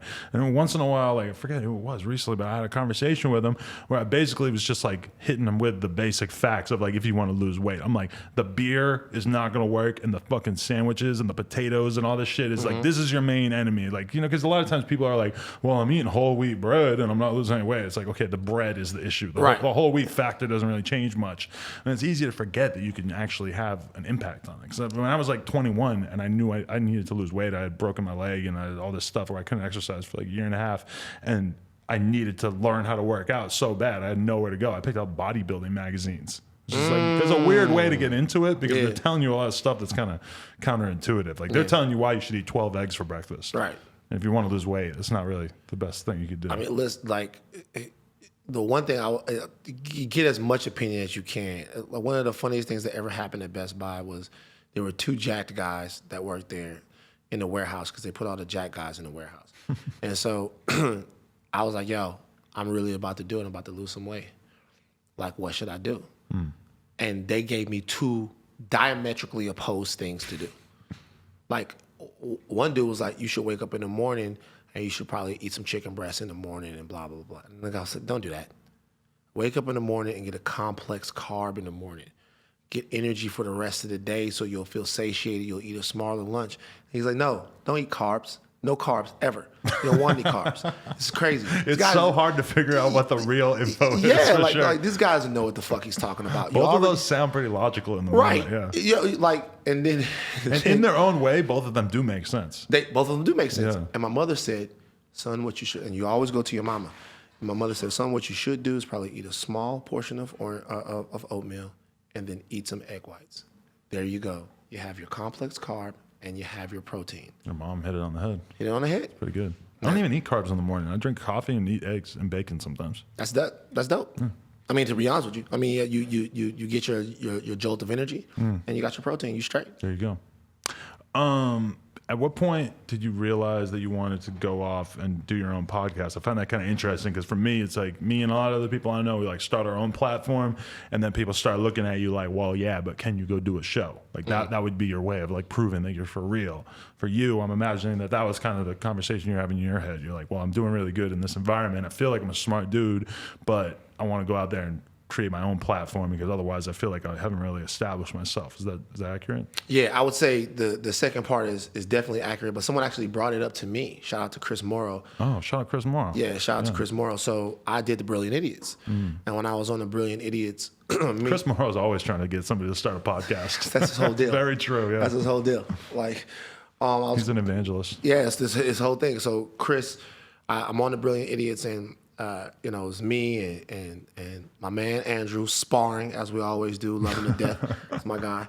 And so we're on there, and he goes, "Yo, have you ever thought about that?" And then I'm not gonna lie, there was a part of me that I thought, "Yo, could I do that though?" Because it's just you. You know what I'm saying? It's just you talking to somebody. Now you can't pivot. When I'm on TV, it's 5-second bursts, and I can be funny or compelling in those things. But can I do that for like a whole time? And then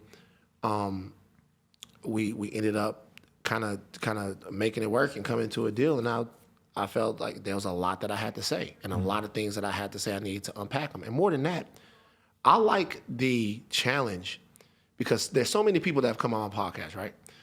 And they're all the guests have been so diverse. But everybody has something in common, is that they bring a lot of shit with them, right?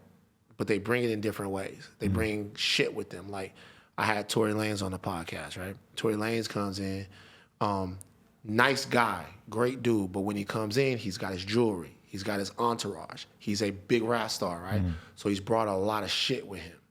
So what I like about an interview is getting through all of that stuff to just the guy, to where now me and him just talking, we just vibing, we just like connecting. It's a good feeling. Yeah, it's great, man. If it's him, if it's Moneybag, if it's James Prince, who was a little harder to do with Mr. Prince, but if Mr. Prince been, he's a tough exterior. Yeah, he's been doing this thing for a long time. But whoever it is, if it's great, intelligent, immensely fierce woman, Amanda Seales, or if it's Jamila Lemieux, or if it's Ava DuVernay, whoever it is, getting through to the core where you can just talk to somebody and maybe somebody learn something.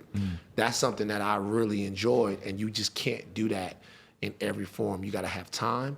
Sometimes you got to have time. You build a little trust, and then you build a little bit of equity. You start having a real convo. So I like that, and I didn't know if I was going to be good at it at first, but it's been good so far. What do you think is I guess you just described your style, but when, say it comes time for you to interview somebody like Jermaine Dupri, do you feel like your TMZ experience has prepared you to be like properly antagonistic to him? And do you feel like you were really kind of like, you were pushing him to like elaborate on views that he was sort of claiming weren't his own views? Like he was really trying to make the point that he didn't think the thing that the sound bites had basically said that he said. So yeah, with something like that, I think with something like that, when somebody's coming on in the wake of something, right, you want to make sure you get it addressed, because either they're coming to bring clarity to what it is that they said, or they're coming to clean it up. Okay. In the case of Jermaine, he had said something and everybody was like, this is going to be an interview. He was going to come down, he's going to sit down, he's going to talk. I think that the only thing with him is that he said things in the interview to me that were kind of contradictory, like in a very small space. I think that Jermaine knows what he thinks and what he feels. I think he was slightly taken out of context and he was slightly misunderstood with what he said. But at the same time, I do think he has some feelings about what he thinks the state of the female rap game is. And I think that those feelings aren't really in line with the overall health of music, if I'm making sense. What I mean is, he said in the interview that there are certain things that female rappers rap about that when he's in the car with his daughter, he got to turn them off. Cool, that's fine. You're a parent, you got kids, turn it off. And my question was, do you turn it off when they're talking that trap shit? I mean, Atlanta, I love all of those guys. Jeezy, Chains, whoever from there, all of that shit. Love all of it, right? But if we're talking about messages in music, we can't be selective about it, right? We can't say that talking about busting your pussy wide open is any different than talking about busting somebody's fucking head wide open. It's the same thing. Actually, I would say, but you can bust your pussy open as much as you want. Don't hurt nobody. Right. You bust somebody's head open, you took somebody from their family, don't matter how bad they were. And most people wouldn't even think about the violent content, but somehow like the profanity and the sexual content is judged in this totally judged in a completely different way. And really, to be honest with you, it's judged unfairly, if you ask me. You know what I'm saying? So, like I've had porn stars on my on my podcast, and people go, "Oh man, why are you interviewing this person?" They never ask that question about any criminals or any whatever that I've had on my podcast. They never asked the question. So I think if you're going to be a prude, be a consistent prude. And I think in that moment, Jermaine Dupri is a good man, and he's really doing his best to try to show people that he cares about enhancing the culture, which he's always done. But I think in that moment, sometimes you get to a point in an interview where someone hasn't even considered something. And I like that too. I like being in an interview where I haven't considered something. You know what I'm saying? Like I did an interview with Glasses Malone yesterday, and I'm asking Glasses Malone about, gangbanging and whether or not gangbanging is still necessary and stuff like that. And I'm all ready to win that argument. I'm ready to win that exchange. I'm talking to somebody who's been banging since he was 15, and he has a very clear worldview on it. And after a while, you leave thinking, I see why he feels the way he feels. Right. Do I agree? Nah, but I get it. He made sense. He made sense why it exists. He made sense why it's not such a bad thing to him. He made sense why it made sense. Right. Don't agree, but before I thought, this was going to be something that was going to be easy work. Of course, gang violence is bad. Of course, gang banging is bad. Right. But listen to somebody that's been in it for a long time talk to you about it. And if you're being authentic and you're not trying to come off holier than thou, you just might have somebody that makes you understand their experience. And those conversations are valuable. Do you think that it's sort of a weird world we live in, where in the wake of the Me Too era and everything, that a lot of men might have a version of themselves that they put on camera, and then a version of themselves that they have off cameras in terms of their opinions about women? Do you encounter that a lot? Do you feel like that is a lot of times like the kind of the nexus of these conversations, is that a guy will basically be caught on camera saying something that they were just feeling a little too casual with, and then they go on this sort of apology tour where they're correcting themselves to this fake opinion that they didn't really have in the first place? Yeah, I think that's definitely true. I think it's true for a couple of reasons. Number one, I think that men are very uncomfortable talking about their actual feelings about women, no matter what they are. I think men that like to be around women that are more sexually, how do I put it? Men that like to be around women that are more sexually adventurous, they're afraid to talk about that. They're afraid to like be around their boys and be like, this girl's been with this many guys. They're afraid to go, but I love her and I love being around her and she's smart and she's funny and she's all of that. They're afraid to say that. And at the other time, there are men who are legitimately afraid of the sexual liberation of a woman and the sexual authority that a woman can have. And then the rules are very complicated now. So you can, everybody is lying because they don't really know what they're supposed to say. They don't know if they're supposed to say, okay, what you want from women is sexual responsibility, and for them to care about their bodies enough not to go around sleeping with everybody else. Or they don't know if there's, because you say that and then somebody comes at you and they go, oh my God, how could you possibly say that? A woman should be able to do whatever she wants, okay? And then you go out and you say a woman should be able to do whatever she wants. And then somebody comes at you and you go, what, you just want everybody to be out here fucking everybody? The reality is that, number one, a woman can do whatever she wants, should be able to do whatever she wants with her body. And it's a laughable situation that we even have conversations about what somebody can do with their own private parts. That's dumb, whatever. But a lot of that has to do with the fact that men's views about women oftentimes are formed without women being a part of those conversations. Very true. Like, you don't get a chance to talk to women about how they feel and what they're going through and what their experience has been. The one thing that the Me Too movement did for me is I didn't realize, I'm gonna be real with you, I didn't realize all this assault was going on. Not like this. I remember being in the office and talking to people and stuff like that, fuck that. I remember talking to my homeboys and then being like, yo, you never just, see a girl in the club and you just grab her ass and just whatever? I'd be like, nah, not really. Like, for real, you never did that. Like, you never just, like you in body class, you knew niggas used to grab asses and stuff like that. And I never knew that. Those guys don't think that they're terrible people. Right. They think that was a part of like having a little fun. We all been to spring break and shit. Yeah. Like, so they don't think that they're bad people. It cracks open like a weird conversation right there because, okay, growing up riding BMX all these years is that there's, a sliding scale of to what extent dudes are willing to just start a conversation with a girl on the street and how direct it might be.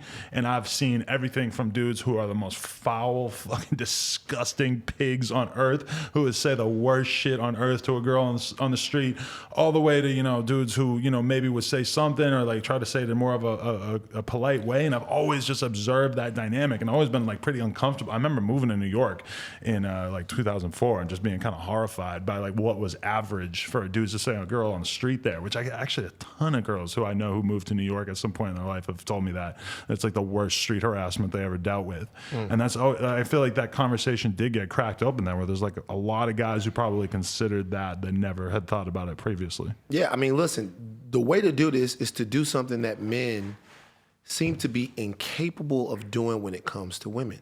And it's the easiest thing in the world. Let them set their rules. It's their bodies. It's their minds.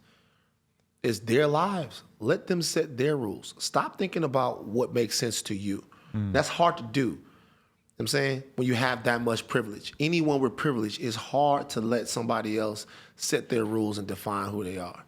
She says she don't want to be talked to her like that, don't talk to her like that. She says she doesn't like this energy, don't give her that energy. You thought it was cool, you were wrong. It's all good, move on. It's like, I mean, I really don't understand. Like, relax. Like I posted a video on Instagram, right? And that video I thought was funny. Is this girl, I guess they were at a Trinidadian party or something like that.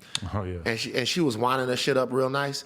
And some dude tried to come behind her, and she turned around, and she was like, she didn't curse him out or smack his face or do anything. She turned around and smiled at him and was like, no, that's okay. I don't want anybody grinding on my ass today. So it's like, so many times that's like a cultural thing, right? It happens all the time, right? That's how people dance, not only in that part of the world, but where I'm from or whatever. But this particular time, this lady went, I don't want somebody grinding on my ass. No, none for you. I thought that was funny because that's a great curve. Right. Everybody needs a great curve in their life. You're not doing your thing out here with ladies if you haven't been curved viciously a couple times. Figure out the limits. You figure out the limits, right? I was surprised at how many guys in the comments were like, yo, well, if she didn't want a nigga grinding her ass, why is she shaking her ass? It's her ass. Yeah. It like, that's elementary thinking. Right. It's her ass. I'm in awe of guys like that because I was always the dude who was too insecure to go dance on a girl who's already dancing. I'd have to write you that little, can I dance on you? Please check this box, yes or no. Like, I had no nuts when they came. I'm not even gonna lie. Like, the people from Baton Rouge gonna be like, Hope Van Nuys up here trying to act like he was. Nah, I wasn't the one. Right. So, but what I'm saying is, it's like, it's just wild, man. I'm not about to go off on a soapbox and make it seem like I don't understand how sexual dynamics can get confused or whatever. But I'm just saying, it always surprises me, like, how stuff like that goes. It's her ass. It's her body. Right. It's her mind. You don't have no rights to any of it. If she decides that she wants to let you share in it for however long it is, then that's you. My dad had a saying, and this is gonna sound a little crass, but this might have like shaped my worldview. I'm sure people in the South have heard this around. He would be like, yo, you guys around here trying to claim these little girls and stuff like that. He'd be like, remember, it's not your pussy, it's your turn. And your turn will last as long as she deems it fit that you are putting in the requisite amount of work and that you're doing something. He's like, I've been with your mama X amount of years. If I ever get complacent, it's gonna be somebody else's turn, so earn your turn. It's not you, nobody belongs to you. You know what I'm saying? Like, people stay with you as long as like you're making them happy and fulfilling them. I just think that men feel, I mean, obviously we do. I mean, this is all stuff that none of this is groundbreaking, but we just feel a little too entitled. It's not even about, don't feel bad about yourself. It's not a big deal. Just relax. Relax. You don't have to go and cry and, like, get all upset about it and hate women. Just relax. And it's like, I think one of the most important skills for a guy to learn throughout his life is how to gauge how a woman feels about him without having to make any like sort of overt gesture. To be able to sort of spot whether she's feeling you in any way, and then to be able to operate on that without having to necessarily, like, when you hear about a lot of stories of dudes and like just like office culture, like bosses and making crazy passes at women and stuff that make them feel super uncomfortable. It's like, to me, and it's unfortunate because it's the kind of thing you can't teach at all. But through a lot of life experience, you slowly start to be able to develop this really good gauge of who's interested in you and who isn't. And it's very, very valuable. It's like really hard to sort of implement that into a young man. Also, some of that has to do with you taking stock in yourself. You know what I mean? Knowing what's realistic. Yeah. Yeah. Sometimes you take stock in yourself. Like it's like, you know, a lot of these guys, like really, like Harvey Weinstein. You know what I mean? Like you knew, like all these beautiful actresses. Yeah, bro, come on, dog. He knew exactly. What he was doing. And even some of these other guys, these guys know. These guys know that they're powerful and know that they have this influence. If fucking Brad Pitt was running a joint, or somebody even swagger was running a joint, it might be a little bit different. But you have to take stock in yourself and know this woman probably doesn't want you. And if you want to try to make an impression, then there are ways to do that are appropriate, and there are ways to do that are inappropriate. Sometimes you shouldn't do it. But I think that there's a conversation to be had, and there's a conversation to be had with women about how they want to be approached, what is appropriate, what's not appropriate. You know, where I'm from, yo, hey, Redbone, come here. That was appropriate for a long time. Right. You know what I'm saying? Yo, backpack, red shorts, come here. Like, you know what I'm saying? That was appropriate. Yeah. I am learning now saying, hey, Redbone, backpack, red shorts is actually not appropriate. But they got to set those rules, and we got to follow them. Yeah. It's crazy. What role does hip hop play in your life at this point? Has it always been like that? Have you always been like a rabid rap fan? Has it kind of gone in and out? Sometimes I feel like dudes have a hard time aging well in their rap fandom, that they either like sort of lose the interest in it because it is such a young man's game, or that they just sort of slowly get out of it or start listening to Aretha Franklin. Nah, man, hip hop means a lot to me. I think that hip hop was like one of the first things that was mine, that I felt like it was mine, right? So like all the music that I was on growing up, I loved it, but it was really my parents' music. It was what they were connected to. So, you know, I love Stevie. I love Marvin. I love Aretha. I love the Eurythmics. I love. My mom had me listen to all that shit too, but then like there was absolutely no chance of my mom being into Snoop Dogg. It felt very different. Yeah. Right. Yeah. You know, Prince and all of that. And then when hip hop came along, this was for me. I mean, I remember I was like 5 or 6, and like kids on the bus were talking about LL. And like I was literally in elementary school, and then I started listening to it, and so I grew with hip hop. You know what I'm saying? I was born in 1980, so I grew with hip hop. I grew up with it, and everything that it threw at me, I tried it. I've been through every phase of hip hop. Every phase, I've tried it all. I've listened to it all. Right? Listened to the Native Tongues when they were popping. I was on my X-Clan shit. I was on my Rakim shit. I was on my, just all of it, my KRS-One, my Big Daddy Kane, and then when it turned a little bit, when Pac started jumping, when NWA started coming, I would lie and tell people I had heard NWA even though I hadn't heard it because I couldn't get the music, right? Then my brother came home and I was able to get it, and I was able to listen to that. And so I think that the chore in hip-hop right now is to really listen to good music that you don't relate to at all. That's the chore. That's why I like, don't get paid from them, but that's why I like Tidal. Because like Tidal just curates the playlist and you listen to it. And all of a sudden you listen to the little No Eyes and you like, yo, this is dope. Like, have you heard that little, like, and you listening to it and it's good. But when you say it doesn't speak to you, you mean because it's of a completely different generation, or it's coming from somebody who doesn't have anything close to you in the same life experience? I mean, sometimes you actually can't understand it.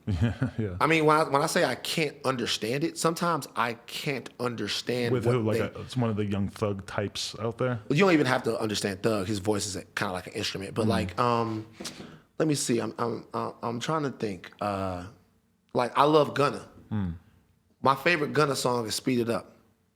I don't know if Gunna is saying anything in Speed It Up. You know what I'm saying? I don't know if Speed It Up has lyrics. Right. Like, I know Speed It Up did it, but I've listened to that song all the time. Right. And the only way that I kind of get to these artists is about knowing that there's good music out there that's resonating with people for some reason, and I gotta check it out. Other than that, like, music that still twists my soul up is that hip hop shit that I've been like, when I listen to Griselda, when I listen to Benny and them, when I listen to those guys, when I listen to the Dreamville Cats, when I listen to IDK, when I listen to Adam Dallas, when I listen to all of those guys, like those are the guys to me that I really get deep in it. Freddie Gibbs, I'm straight up like, this is the shit. These are the people that's like really talking to me.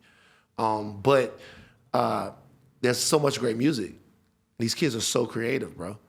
They're so creative, but it's almost like doing work sometimes now. To kind of, you sit down and you take a Friday and Saturday and you try to keep it like the shit that y'all was on when I came in here. I don't know what the fuck that shit is. TJX6, scammer music. Okay, what's scammer music? He's just like rapping like ridiculously in-depth tutorials about like credit card fraud. It's like some of the weirdest shit I ever heard. Like Guap be talking about scamming. Is Guap scam music? Shout out to Guap. Guap has claims to have done quite a bit of scamming. I feel like the difference with the TJX6 kid is that he's just straight up. It's the whole character as well. Because if you look at his Instagram, he seems like he's still committing credit card fraud. I told him, I'm like, I don't want to do an interview with you because I feel like you're gonna get caught up because of the interview. Right. And he's like, nah, don't worry about it. He's like, I'm good. Right. But I don't know what the fuck his scam is that apparently he can't get caught.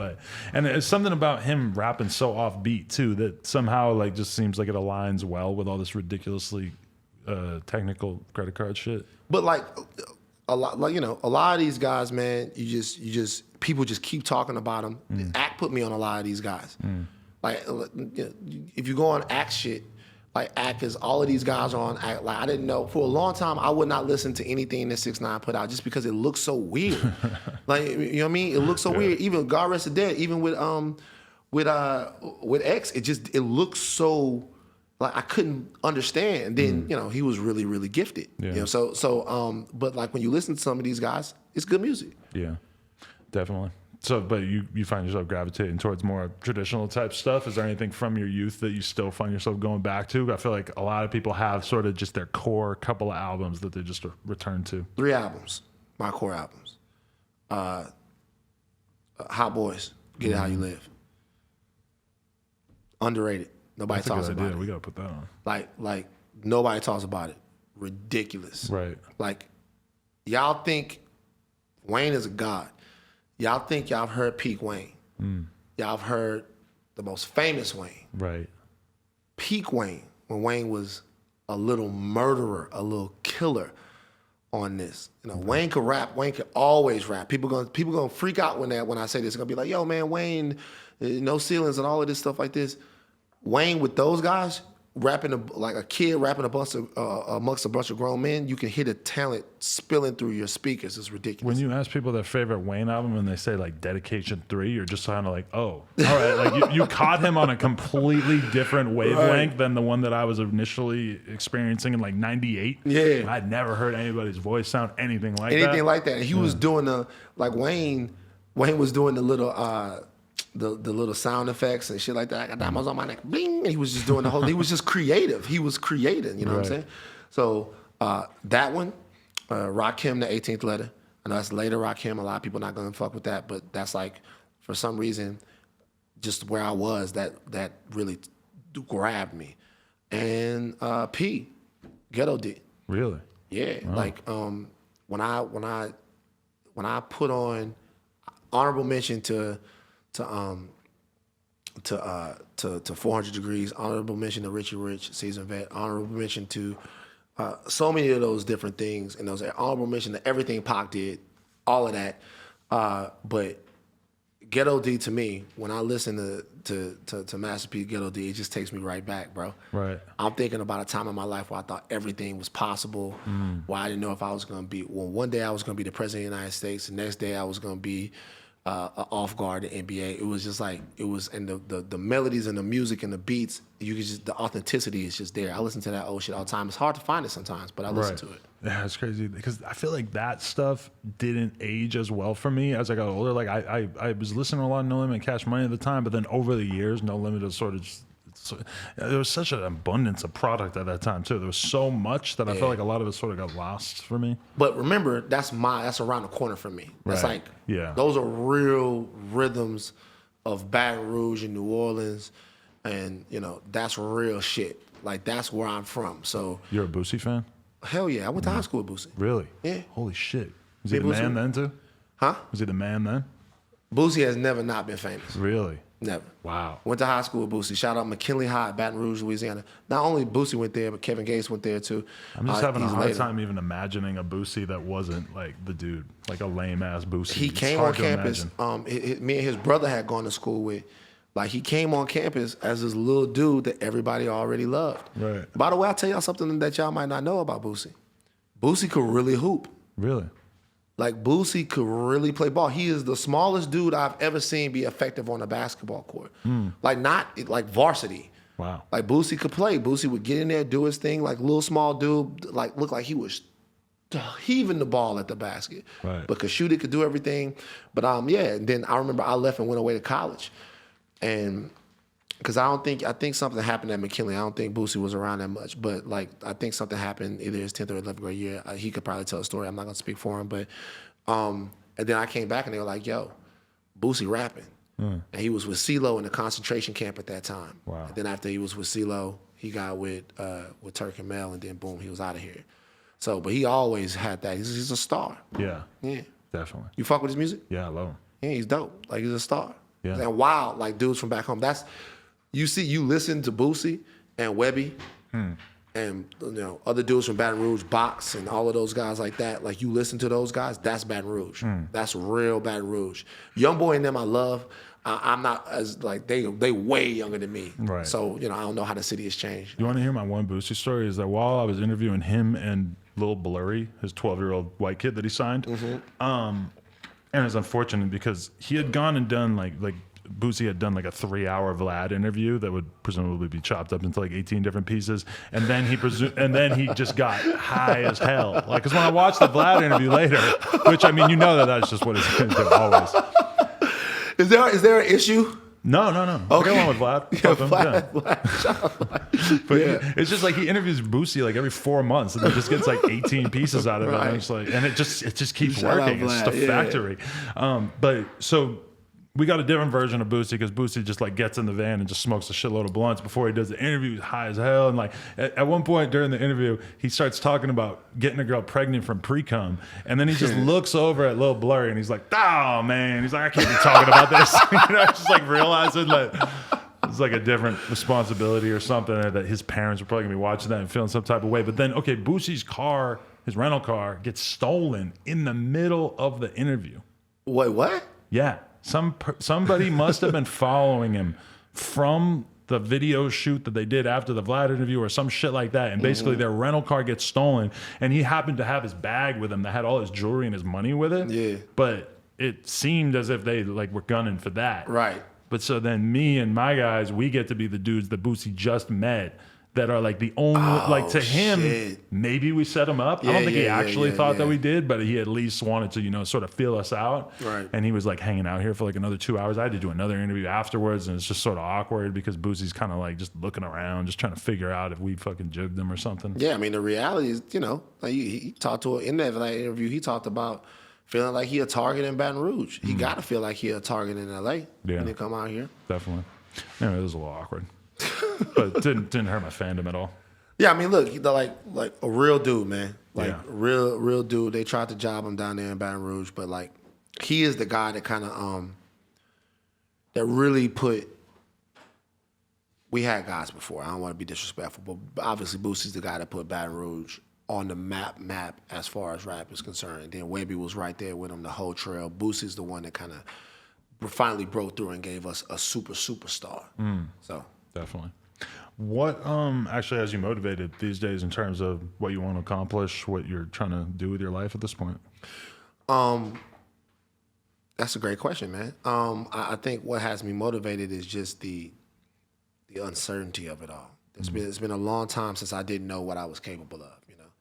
Like, you get into a situation where you work in a day job and you go in there every day and you know what's expected, and then all of a sudden something happens for you, and people start listening, and then you start thinking, what do I really have to say? And your podcast is growing quickly, so all of a sudden you're like, holy shit, like anything could happen with this. Right. So you're thinking about that. And then you're thinking about seriously the reality of maybe having a life that really changes something.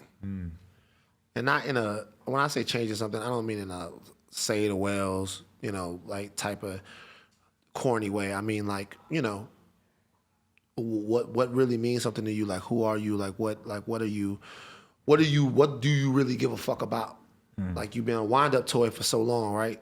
And you've been talking about different things. Now that people are listening, what do you give a fuck about? How do you want to not just inform people, but entertain them? How do you want people to feel? How do you want people around you to feel? Like, what is it that you want to do?